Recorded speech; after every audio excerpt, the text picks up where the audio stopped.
Salut à tous, et bienvenue à une nouvelle émission de Son de la Liberté. La chaîne de la liberté de penser, l'égalité devant la loi, et la fraternité de tous ceux qui pensent différemment. Aujourd'hui, nous sommes le 21 janvier 2024. Nous diffusons depuis nos réseaux sociaux, pour tout le monde. Je m'appelle Marcel Courteau. Je suis journaliste, et avec notre équipe de rédaction nous allons vous rapporter dans 10 minutes sur l'actualité de la liberté. Merci de nous rejoindre. Nous sommes prêts. C'est parti.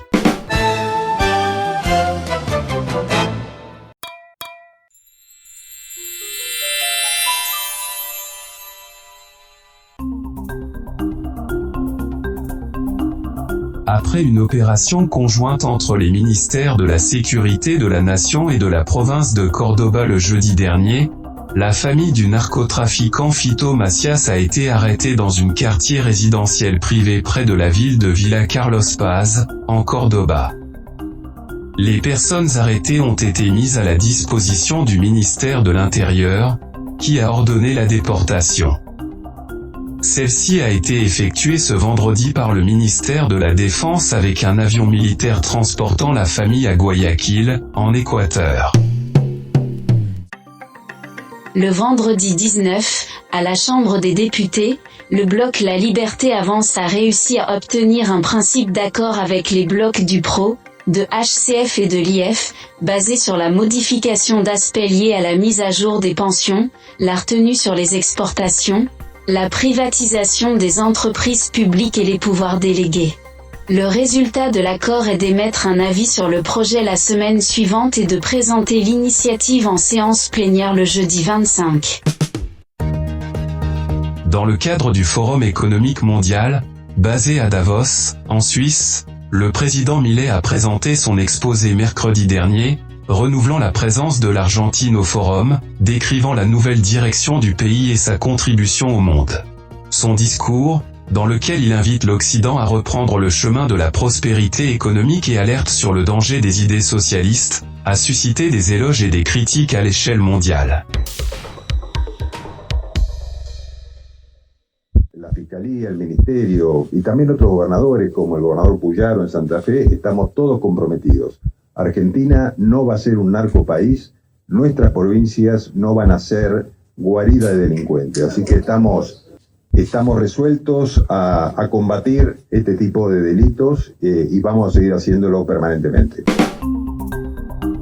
Après une opération conjointe entre les ministères de la Sécurité de la Nation et de la province de Córdoba le jeudi dernier, la famille du narcotrafiquant Fito Macias a été arrêtée dans un quartier résidentiel privé près de la ville de Villa Carlos Paz, en Córdoba. Les personnes arrêtées ont été mises à la disposition du ministère de l'Intérieur, qui a ordonné la déportation. Celle-ci a été effectuée ce vendredi par le ministère de la Défense avec un avion militaire transportant la famille à Guayaquil, en Équateur. Le samedi 7 janvier, à la prison régionale de Guayaquil, lors de l'opération de transfert vers une prison de haute sécurité, les autorités ont découvert que Fito Macias, le chef du gang de narcotrafiquants des Chonro, s'était échappé. Le criminel, recherché par 3000 agents de sécurité sans succès, purgeait une peine de 34 ans depuis 2011.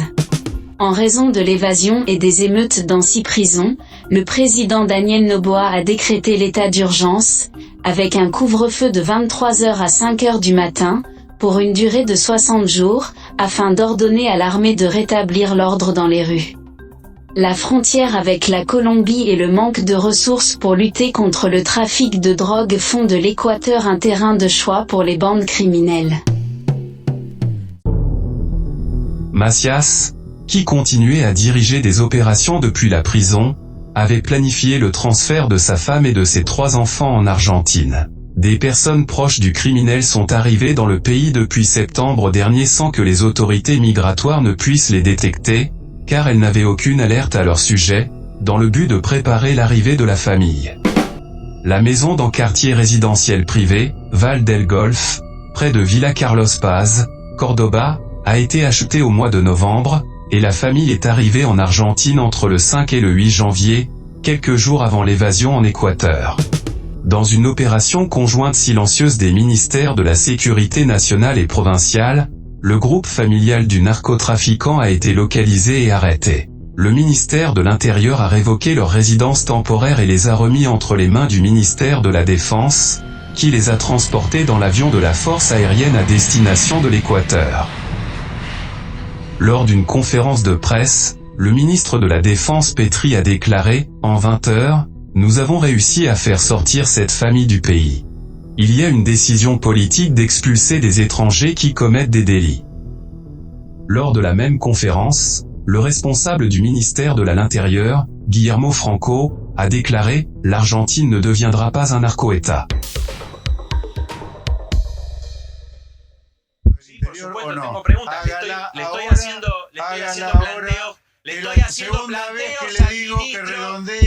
Diputado, no me obligue a cortar la palabra. Acá no está en la cancha de fútbol para pedir cárcel o bala. Acá hay reglas de juego. Por solidaridad, por respeto a sus colegas, no está en deje Twitter, de hablar. diputado. Listo.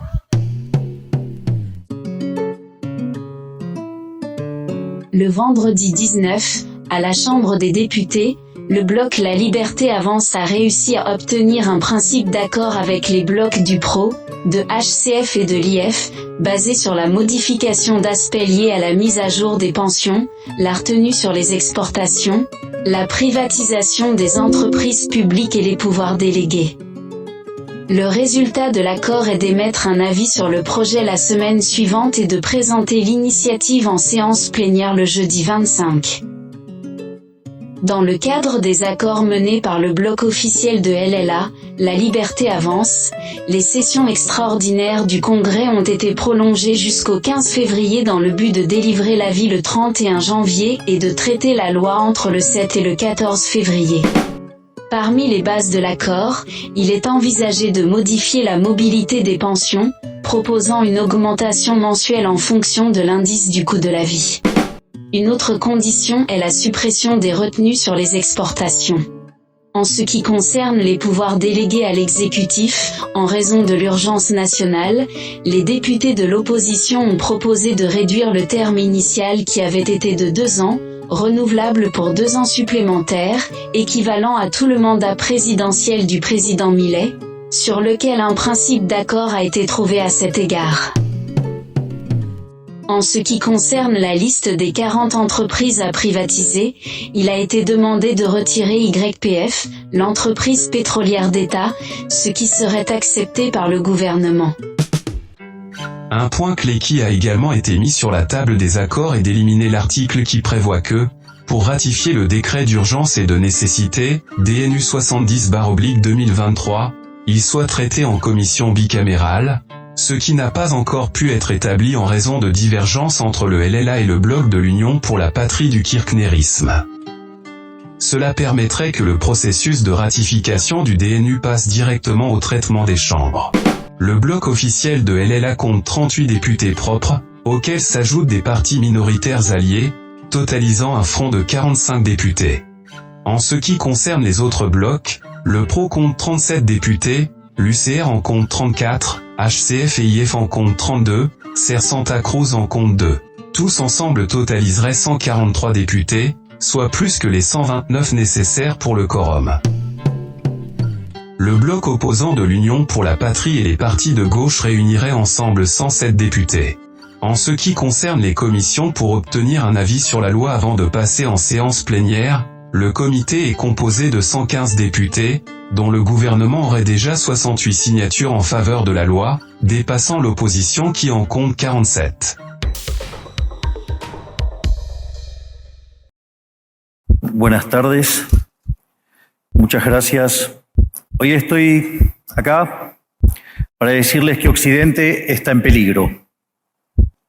Está en peligro porque aquellos que supuestamente deben defender los valores de Occidente se encuentran cooptados por una visión del mundo que inexorablemente conduce al socialismo y, en consecuencia, a la pobreza. Dans le cadre du Forum économique mondial, basé à Davos, en Suisse, le président Milei a présenté son exposé mercredi dernier, renouvelant la présence de l'Argentine au forum, décrivant la nouvelle direction du pays et sa contribution au monde. Son discours, dans lequel il invite l'Occident à reprendre le chemin de la prospérité économique et alerte sur le danger des idées socialistes, a suscité des éloges et des critiques à l'échelle mondiale. Selon l'agence EFE, le président de l'Argentine, Javier Milei, a critiqué mercredi au forum de Davos les agendas internationaux du féminisme et de l'environnement, les considérant comme faisant partie de l'influence que le socialisme exerce sur les politiques économiques de l'Occident.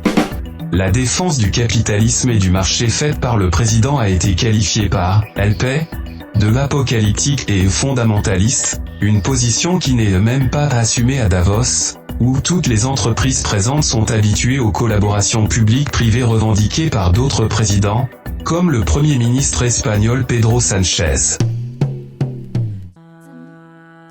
Les Échos. Le président argentin a critiqué ceux qui veulent justifier un rôle croissant de l'État à travers des conflits imaginaires, entre l'homme et la femme, entre l'homme et la nature. Il s'agit d'idées toxiques, propagées par des idéologues néo-marxistes dans les universités, les médias, les organisations internationales et les gouvernements.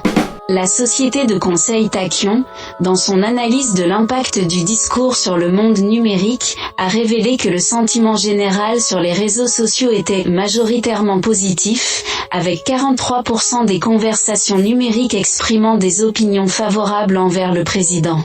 Ce sentiment positif a été alimenté par des militants libertaires et des sympathisants du républicanisme américain et du bolsonarisme brésilien, qui ont soutenu les positions de Milei contre l'agenda mondialiste. La CNBC des États-Unis l'a qualifié de « le monde occidental est en danger », Milei d'Argentine appelle l'élite de Davos à rejeter le socialisme. Reuters du Royaume-Uni a titré « À Davos, Milei d'Argentine fait l'éloge de la libre entreprise et critique le socialisme ». Il Corriere della Sera a également porté attention aux déclarations de Javier Milei. Dans ce cas, ils ont souligné les paroles du président sur la pauvreté.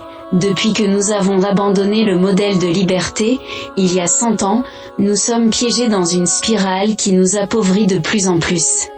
Si des mesures sont prises contre la libre entreprise et la libre concurrence, le seul destin est la pauvreté, ont souligné depuis le journal italien. L'avenir nous le dira. Alors que je sortais vers l'entrée, qui me mènerait à la liberté, je savais que si je n'avais pas laissé mon amertume et ma haine derrière moi, je serais toujours en prison. Nelson Mandela.